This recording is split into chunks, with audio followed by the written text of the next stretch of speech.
Today's daf we're going to be learning is Avodah Zarah daf Mem Gimel. We're going to get started from a review of the previous daf. We had a Mishnah. Let's say kelim. If you find vessels and you have etched into them the sun, the moon, or a dragon, okay, some sort of image of a dragon, then they have to be destroyed. Okay, and then we said it's only these three things. If you have other things etched into vessels, okay, it's not exactly clear. Are they just drawn on vessels? It seems like they're drawn on. We discussed yesterday the difference between something drawn on a vessel versus something like an actual statue, or perhaps even, I went to look this up, we distinguish between motzei kelim, when you find vessels with drawings on them, versus oseh. And that's what we said. All the images are forbidden, and it's all different kinds of images, like the sun, the stars, and the constellations, are forbidden if you create them in images. Now, what does it mean to create an image? It could mean an actual statue. It could also mean specifically a drawing that's either where the drawing comes out of the paper or is carved into, or whatever it might be, into the material, where it's something sticking out, okay, jutting out in one direction. Whether just drawing a picture of these items is forbidden, that also comes up as a question. So I'm just kind of raising this in terms of halachically, there's a range of opinions about what exactly the oseh means. Okay, so we distinguished, what we did was we brought this bright of Rav Sheshet, who had 3 lines. We'll just go back to the 3 lines and then we're going to explain them. Kol mazalot mutarim, other than the mazal of chaman levana, which we explained must be motzei, if you find kelim, because if you're actually creating an image or an etching or a drawing or something like that, then it would be forbidden anything, okay, when it's not on a vessel, but in and of itself. And then, kol partsufim mutarim chutz mi partsuf adam. There we said partsuf adam wasn't on our list in the Mishnah, so it must be that's actually creating, partsuf. And then the face of someone is not forbidden. So right now we have what's forbidden to make. It's forbidden to, on a vessel, it's just the 3 things we saw in the Mishnah: the sun, the moon, and the dragon. To create an image, it's forbidden if it's in the form of stars, constellations, and a bunch of other images we saw. And then we had, if it's a face of someone, it's just a human face. That's a problem, okay, to draw. And then we got back, though, and said with the 3rd line in that brayta, that must be talking about specifically when it comes to the motzei. Because what did we learn here? That, okay, and then we said the tzura of a drakon is actually not forbidden to draw. It's only a problem, right? That's what we said. Ibo set tzurat drakon mi asir, last line of Membet. Haktiv lo tasuni te Elohei chesed v'Elohei zahav, hani in tzurat drakon lo. There's actually no problem to make the form of a dragon if you're drawing an image, okay, or again, etching, carving out an image, or sculpting an image. That's not, a tzurat drakon is not a problem. It's only a problem on a vessel specifically. So, elapshita b'motzei, right? It must be that's if you find kelim. And then, ukidetana motzei kelim v'alohen tzura kama, right? And then reisha, as we saw in our Mishnah, reisha v'sefer b'motzei u'mitiyata b'oseh. And then we're left with this problem that we ended with yesterday, which is the first and last line of this brighter Rav Sheshet brought, are talking about a vessel, finding vessels with the image on them, and the middle one about the partsuf adam, which is forbidden to do, seems to be about forming an image. So how do we explain that? It doesn't make sense that it has this zigzag. Well, Amar Abai in reisha v'sefer b'motzei mitziata b'oseh. Abai says, what's the big deal? Just zigzag it, okay? Starts at motzei, moves to oseh, goes back to motzei. Okay? Rava gives a different answer. Rava Amar kula b'motzei. Actually, all 3 of them are b'motzei. Now, what about the partsuf adam, which we said, right? Drakon is not listed on our list of things that if you find a vessel with that image on it, it's a problem. Well, mitziata Rabbi Yehuda, we're going to say, oh, that middle line actually belongs to a different opinion, not the author of our Mishnah, but Rabbi Yehuda, the Tanya, as it says in a Braita. Rabbi Yehuda mosif af dmut menika l'sar apis. So Rabbi Yehuda adds also the image of a nursing woman and the sar apis, okay, which is an idol. By the way, Serapis, if you look it up on the internet, you can find Serapis is an Egyptian god, okay, and we're going to see in a minute that the Gemara also viewed it connected with the Egyptians, because you'll see in a minute they're going to connect it with Yosef when he was in Egypt, which makes sense that it's an Egyptian god. Anyway, the point being that a minikah, which is forbidden, okay, if it's drawn on a vessel, that has the image of a person, and that's what we're going to connect to. The Partsuf Adam connects with that, and that's Rabbi Yehuda's opinion. So let's explain the minikah and the Zarah piece while we're here. Minikah al shem Chava, sheminikah kol ha'olam kulo. So the minikah is a symbol of Chava, as if she's a god, because she nursed the entire world, because she was the first mother of the world. Zarah piece al shem Yosef, shesal umefis et ha'olam kulo. Because what did Yosef do?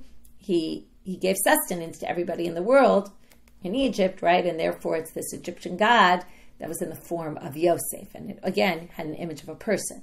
Okay, so both of those have images of humans, and there explains the Partsuf Adam, which again is a vessel with the image of them on it. Okay, and then Rabbi Yehuda's version has the 3 in our Mishnah plus these other 2. Now we say this Zarah piece, who did naki griva v'kakayel, he has to be holding a measuring implement and actually measuring, because what did Yosef do? He measured out the food. If it doesn't have that, then it's not forbidden. It's not viewed as a god. V'hi, and the nursing mom, dinakta ben v'kaminika. She has to be holding a son and actually nursing. It's not just a woman, but if it's a woman who's nursing with her child, then it's clear that this is the god and people are worshiping this. Okay, Tanu Rabbanan. Now we're going to get into a braita that's going to go into this tzurat rakon. Ezu tzurat rakon. What does it look like? Perosh Rabbi Shimon ben Elazar. Kol sheyesh lo tzitzin bein pirkav. If it has scales between its joints. Machve Rav Achi showed, meaning he put his finger there by his neck, bein pirkei tzavar, between the parts of the neck. In other words, the scales have to be between the parts of the neck. Amar Rabbi Chama Rabbi Chanina, halakha Rabbi Shimon ben Elazar, and Rabbi Chama said that we pass like Rabbi Shimon ben Elazar in terms of his description, has to be between the joints, the scales there. Amar Rabbi Chana Rabbi Yosha ben Levi. One day I was following Rabbi Elazar Kapar Beribi Baderech. Okay, we're going to go off now. Until now, we were really discussing this bright of Rav Sheshet and these 3 images and how does it compare to other images and how to understand that braita, and then what did Drakon look like. Now we're going to move into nullification again of idol worshipping items. So now we're going to have this story. Rabbi Shua ben Levi says, I was walking after Rabbi Elazar Kapar Beribi on this path. Umatzah sham tabat, and I saw him. Okay, he picked up a ring. Well, he didn't pick it up yet. We're going to see. He found a ring, va'aleh tzurat rakon, and that's where we're getting to this. So we're going to talk about bitul of idols, which we talked about before. How do you nullify idols? But it's coming up specifically here because we're talking about the drakon. So there was a ring that had on it the shape of a drakon. Umatzah ovei kochavim katan. So then he saw an ovei kochavim, a minor ovei kochavim. V'lo amar lo klum, and he didn't say anything to this ovei kochavim. But matzah ovei kochavim gadol. But then he found an older ovei kochavim, idol worshiper. V'amar lo bitla, and he commanded him nullify this idol and claim this is no longer an idol. Because remember, once a Jew takes it, it's too late. The Jew can't benefit. Now, what Rabbi Elazar Kapar wanted was to use the ring, but he needed, before he picked it up, to have the Gentile nullify it. So he didn't ask a katan to do it. We're going to see that means he didn't think the nullification of a katan would be valid, which makes sense, all we know about minors. But he waited for an older one to come, and he said, please nullify it. Below bitla, but the Gentile didn't want to listen to him. Stero ubitla. He slapped him in the face, and then the Gentile was willing to nullify it. Shema mina tlat. We can learn 3 things from the story. That's what Rabbi Yeshua ben Levi says. We love bringing stories and then say you can learn 3 things from here. 3 is kind of this magic number. Shema mina ovei kochavim mevatel avodah zarah shelo v'shel chaviro. A Gentile can nullify his own avodah zarah and avodah zarah of somebody else. Okay, because here it was interesting. It doesn't actually belong to anybody, but you see that it doesn't. What it really means is you don't have to be the owner to nullify the idol, which we learned already before. Ushma mina yodea b'tiv shel avodah zarah u'mishamsheha mevatel, v'she'en yodea b'tiv avodah zarah u'mishamsheha eno mevatel. You have to understand what idol worship is. Meaning, this minor was too young and couldn't understand. So the minor doesn't have the power to nullify it because the minor doesn't understand what his power is. But only one who understands what the power of Avodah Zarah is, if you're already of age, then you can nullify it. Ushma mina, third thing, Ovei Kochavim mevatel ba'al korcho. Even if the Ovei Kochavim doesn't want to nullify it and is forced to do it, they can do it anyway and it's still valid. That's what we see from here because he slapped him in the face and he did it only really against his will. Migadif Rabbi Chanina. But now Rabbi Chanina complains about this story and says, wait a minute. V'leile Rabbi Elazar kapar b'ribi haditnan, does he not hold by the following Mishnah? Hamatzil min ha'ari u'min ha'dov u'min ha'namer u'min ha'gayis u'min ha'har u'mizuto shel yam mishlulato shel nar. Okay, if you find an object that was with a lion or a bear or a cheat or a leopard or from an army of people or from the river or from the depths of the sea, or mishlulato shel nar, right, the depths of the river, meaning these are items that definitely the owners were mityaesh. They said, we're never getting this back again. Or where you find it in a big open, what do you call it? A big highway or street or something like that. Any place where it's very, very public, where you assume the owners had what we call yeush, gave up on the object. Well, the owner already gave up hope of ever getting it back. Now, they're assuming right now, and in a minute we'll contradict this, but when Rabbi Chanina starts questioning Rabbi Elazar HaKapar's actions, he says, but wait, if the owner had yeush, don't you think the owner then gave up on it being an idol and basically gave up ownership and therefore gave up its status as an idol? To which Amar Abaye, right, what it really means in terms of yeush is that anyone who finds it can keep it. Now that obviously Rabbi Elazar HaKapar agreed with because Rabbi Elazar HaKapar was going to pick it up. But the point is, don't we think yeush goes hand in hand with bitul, with nullification? To which Abaye answers pretty obviously, those are two separate things. Amar Abaye, he might have been miyayish from the object, but from turning something from an idol to something not called an idol, there was no yeush for that. Okay, that doesn't happen automatically. That you need also to think beyond yeush of, I don't want this to be an idol anymore. Meimar Amar, because why do we assume the owner didn't give up on it being an idol? Because the owner said to him or herself, if an idol worshiper finds this, they'll worship it. And if a Jew finds it, because it's expensive, because it's an idol, the Jew will sell it to a Gentile, and the Gentile will worship it. So obviously not knowing that Jews can't benefit from idol worship, but assuming, right, they didn't know that halacha, but the assumption is somebody will worship it, and then even though they had yeush saying, I'll never find this again, they figured someone will find it and will use it. Tnan Natam. So that was all about the Tzurat Rakon, right, which we got off on a tangent about right now. Now we're going to go to a Mishnah. And a Mishnah in Rosh Hashanah, and we're now going to talk about Tmut Tzurot Levanot Hayula L'Rabban Gamliel. We're talking about Kiddush HaChodesh. Kiddush HaChodesh is how they determine the new moon, right, that it was a new month. And Rabban Gamliel, what they would do is they would ask the witnesses to say, how did it look, what it looked, did it look like this, did it look like that? So Rabban Gamliel, and this is going to take us to almost the end of today's daf, had these Dmut Tzurot Levanot, okay, he had these white images of the moon, Ba'aliyato b'tavla b'kotel, Shebehen haya mareet ha'edyoto v'amar lem, kazeh ra'item or kazeh ra'item. He had these images of the moon, all different shapes and sizes, and would ask the witnesses, did it look like this? Did it look like that? Did it look like that? And in that way, he would determine if the witnesses were really saw the new moon or not. So, umishari, how could this be permitted? V'haktiv, doesn't it say, lo ta'asuni ti? Don't make with me, we saw this before. Lo ta'asun kidmut shamashayim shamshim lefanai. You can't make an image like the images of those things that are serving me above, that serve with me in the heavens, which would include the sun, the moon, the stars, the constellations, everything. So how could he have made a moon, shapes of the moon? For this, we're going to have 4 different answers. It's going to take us a while to get to the real answer. Every time, the first 3 times, it's going to be Abaye. Every time we're going to reject it ultimately. Amar Abaye. So the first answer of Abaye is, Lo ascha Torah ela shamashim she'efshar la'asok kimotan. When it says shamashim mashmashim lefanai, it doesn't mean in the heavens, like we thought. It means Shamashima Meshamshim Lefanai in the temple. And what it means is, and it has to be something, you can't make an image of something that you could theoretically make an image of. You know exactly what it looks like. We don't know exactly. Now, maybe nowadays it's a little different, but certainly then. We don't know exactly what the sun looks like, what the moon looks like, what the constellations look like. So if they would make an image, it would be something like it, but that's not a problem because it's not really similar. But what you really can't do is, okay, we're going to see things that you could make an exact replica of. For example, Keditanya, as it says in a Braita, Lo yaseh adam bayit tavnit heichal. You can't make a house in the image of the heichal, the sanctuary, like the same size, shape, form, right?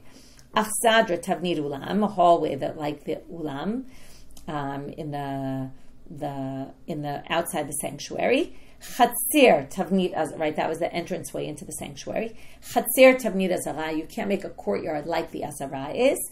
Shulchan tavnit shulchan. Menorah tavnit menorah. Okay, you can't make it in the exact image of the shulchan, of the menorah that were in the sanctuary.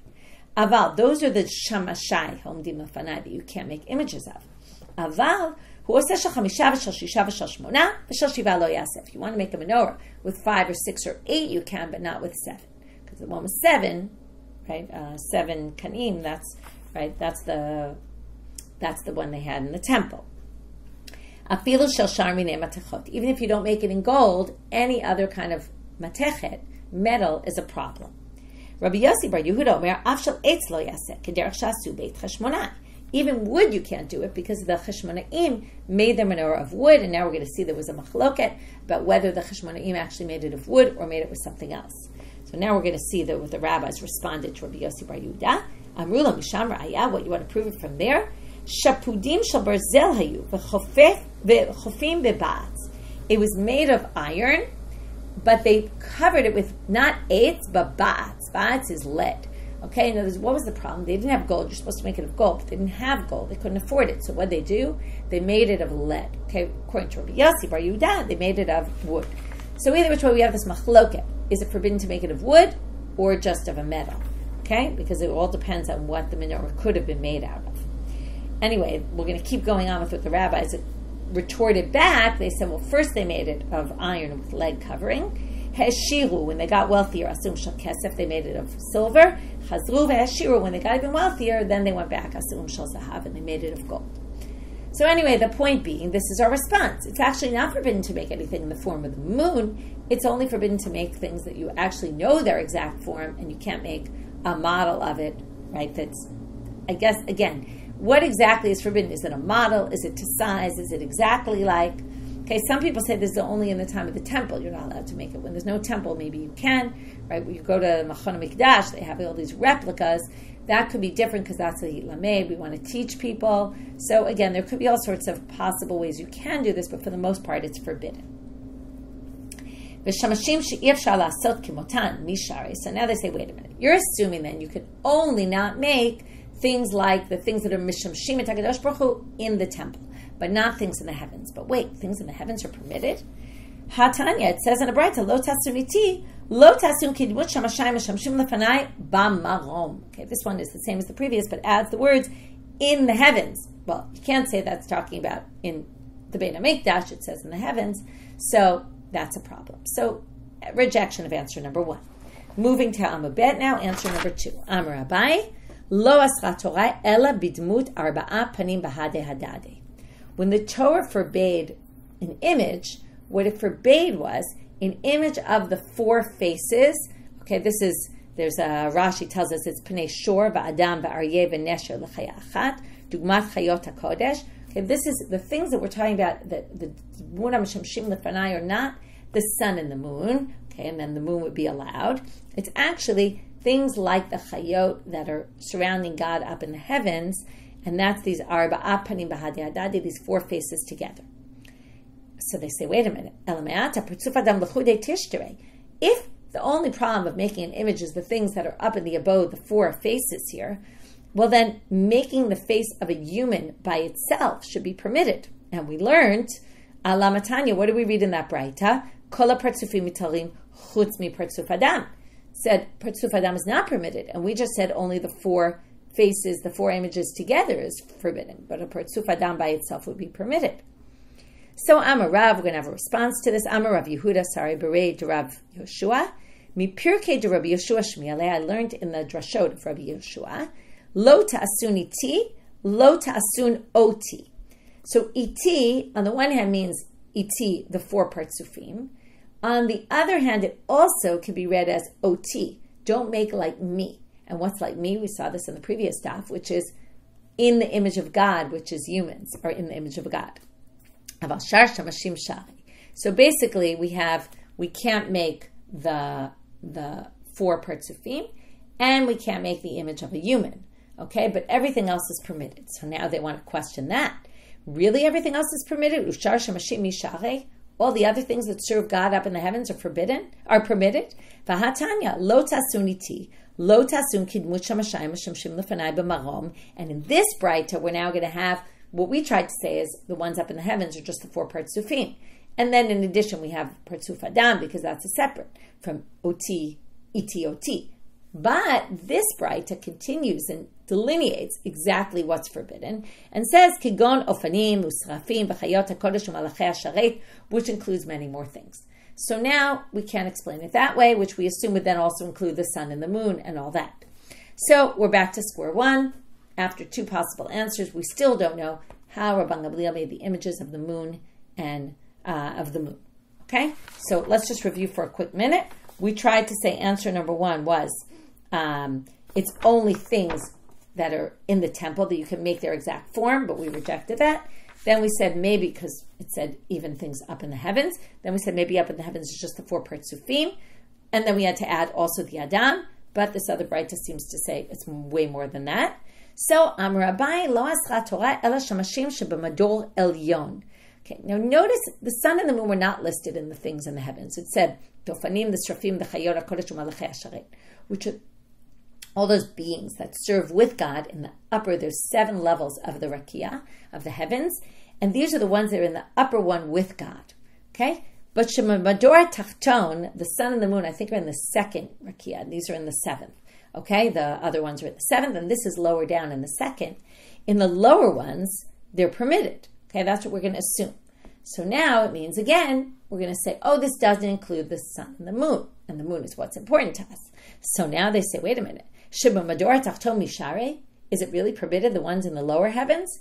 V'hatanya Asher B'Shamayim, okay, because it says, Lo Tasuni, right, what's the pasuk, sorry, Lo Tasel Chapesa B'Chol Tmuna, Asher B'Shamayim, this is 2 psukim after the one with the Lo Tasuniti. This is in the 10 Commandments. So now what? So now they're going to say, what do we learn from Asher B'Shamayim? So because it says Asher B'Shamayim Mima'al, Asher B'Shamayim comes L'Rabot Chama U'Levana Kochapim U'Mazalot. So now we're going to learn that you can't make anything and you can't avoid this. At this point, there's no way to avoid it. We tried to keep giving answers and saying maybe that excludes the moon. But now we can't, because this drasha says you can't make images that are in the form of the sun and the moon and the kochavim and the mazalot and the stars and the constellations. And mima'al, why does it say asher b'shamayim mima'al? B'shamayim is the lower, and mima'al is the upper, which is l'rabot malchei hasharet. So now we have really no explanation. How can we explain that? Well, we're still going to try. Kitanya ha'ila avdam. When it said don't make an image of the sun, the moon, and all that, that's if you want to worship them, right? Rabban Gamliel clearly wasn't doing to worship, right? Until now, we've been talking about not making images, even if you're not going to worship them. So now we're going to distinguish. If you're going to worship them, then you can't make any image, right? The sun and the moon, for sure, you can't make. But you also, right, if you're not going to worship them, then there's certain things you can't do, but you can actually do the sun and the moon. And obviously, Rabban Gamliel was not trying to worship it. So now they're going to say, wait a minute, Ilav Dam, why do you need a pasuk to tell me if I'm planning to worship it, don't make it in the image of the moon? Afilu shul katanami. Even a little worm is forbidden if I'm going to actually worship it. So they say, inachinami, you're right. But that is actually learned, misefa dikra, nafka. That's going to be learned out from the end of that pasuk, Titania. In other words, that pasuk talks about the sun and the moon, and it also talks about the little worm.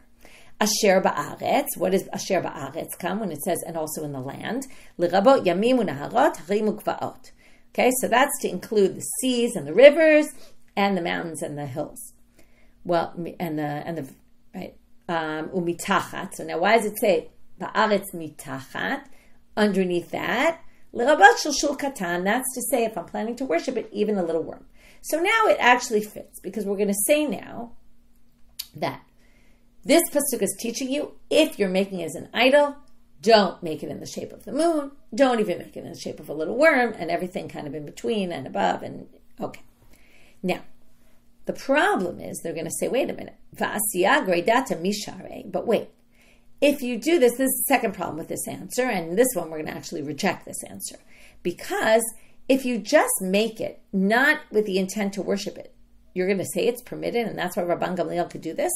V'hatanya, doesn't it say in a Braita, lo tasuniti, lo tasun kidmut shamashayim shamshim lefanai b'marom kigon chamau levanah kochavim u'matzalot. And that is not, that's the other pasuk. That's not referring to if I'm going to worship it. That's even if you're not going to worship it. You can't make it in any of those forms, and we're back to where we were at the end of the second question, which is, right, we already said that at the end of, right, the first difficulty here, This is back to what we used for the first difficulty here, and now we're going to say, clearly that seems to indicate you can't make any kind of image of the moon. So how did Rabban Gamliel do this? So now, fourth answer, and here we don't even introduce Abai. Maybe Abai gave up at this point, and it's the Stam Gemara talking, or maybe it is Abai, they just didn't mention his name. Anyway, the Gemara is going to answer a very strange answer. Shani Rabban Gamliel de Acherim Asula. Definitely it's forbidden for Rabban Gamliel to make those images. But other people did it for him. Meaning Gentiles did it.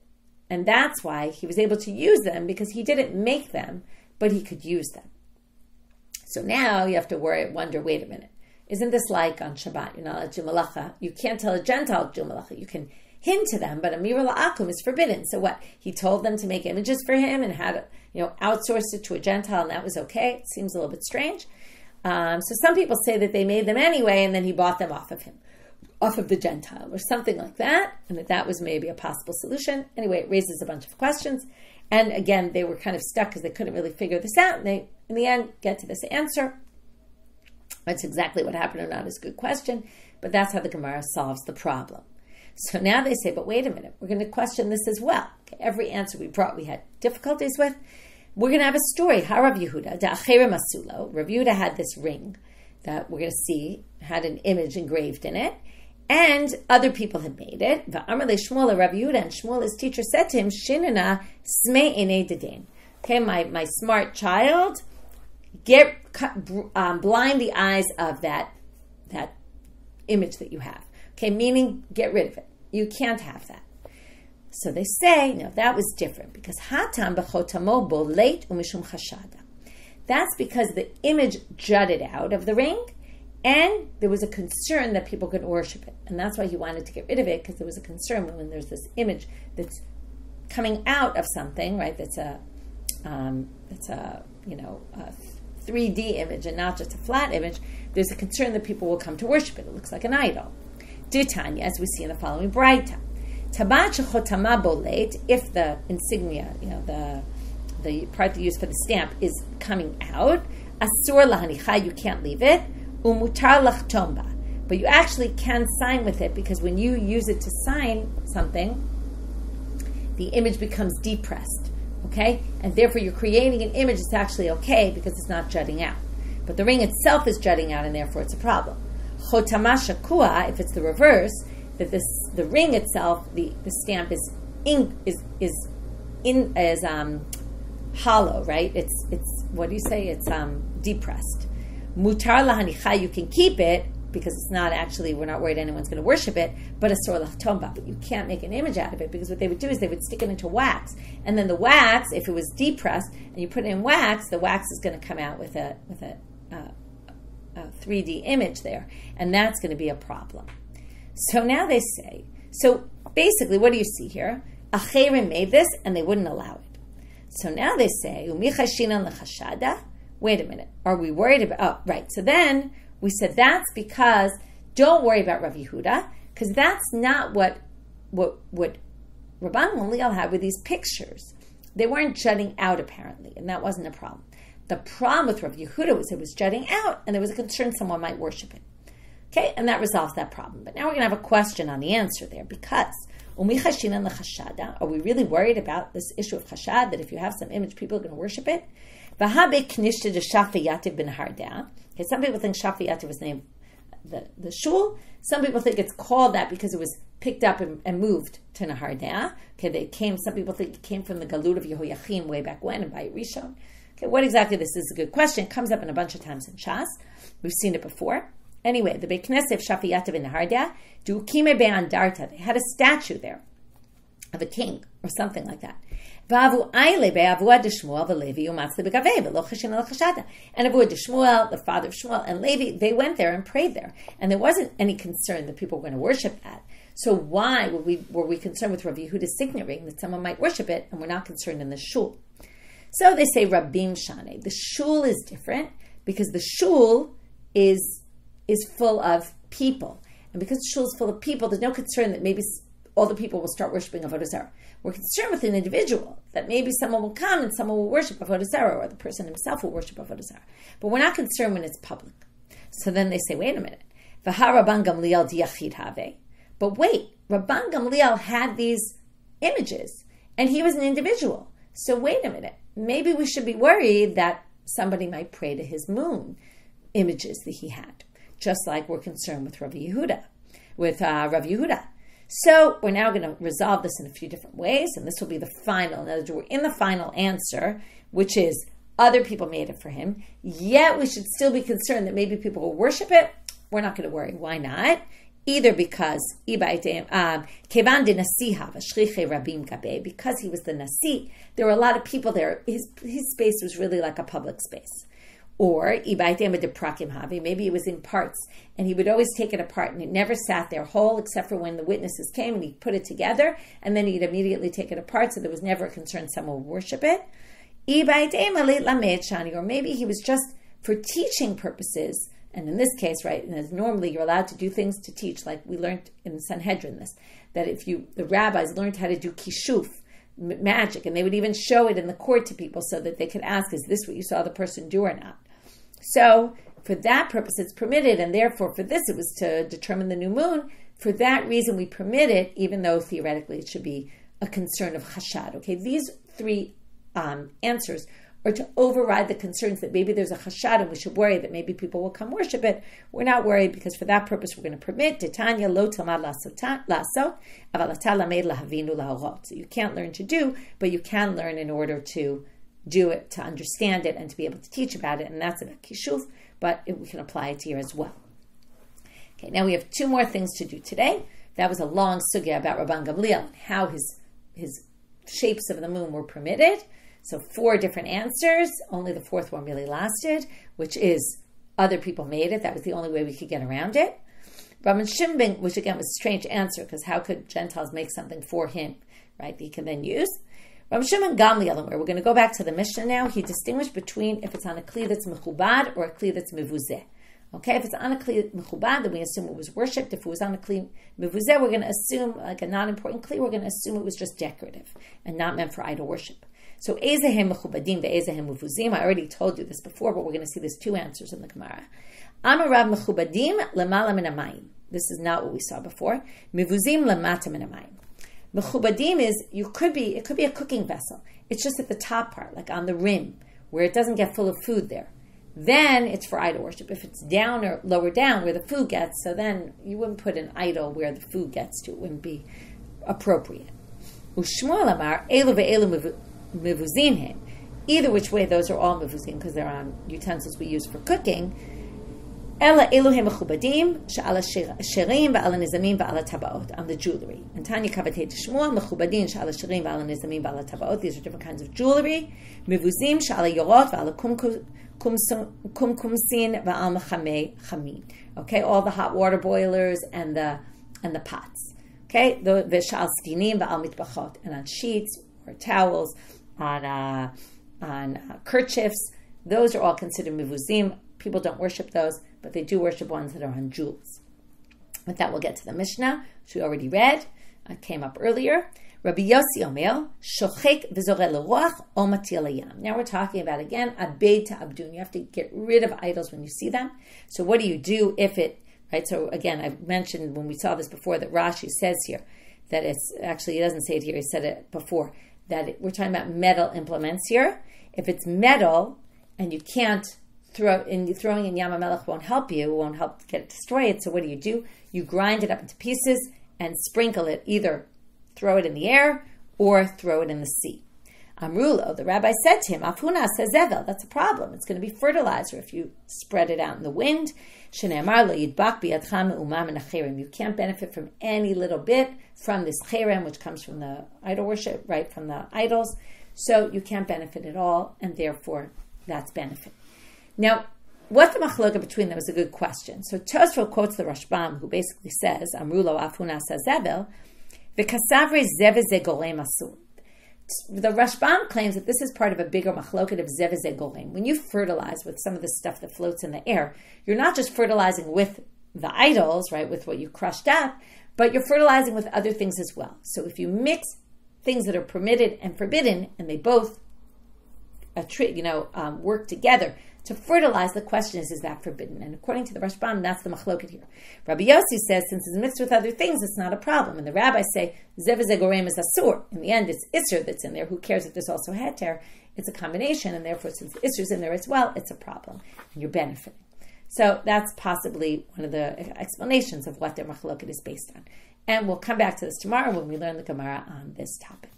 So what did we do today? We started with the Surat Rakon. We had to figure out this complicated Mishnah of Rav Sheshet, which either zigzagged or maybe the whole thing was talking about finding Kelim. That was the difference between Rav and Abai and their answer.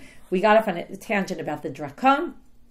Then we got to a story of canceling Avodah Zarah that had the Tzura of a Drakon on it. And then we moved to this Tzurot Levanot of Rabban Gamliel and how he was able to do that. We had all different possible answers till we resorted to saying he must have had somebody else make them for him.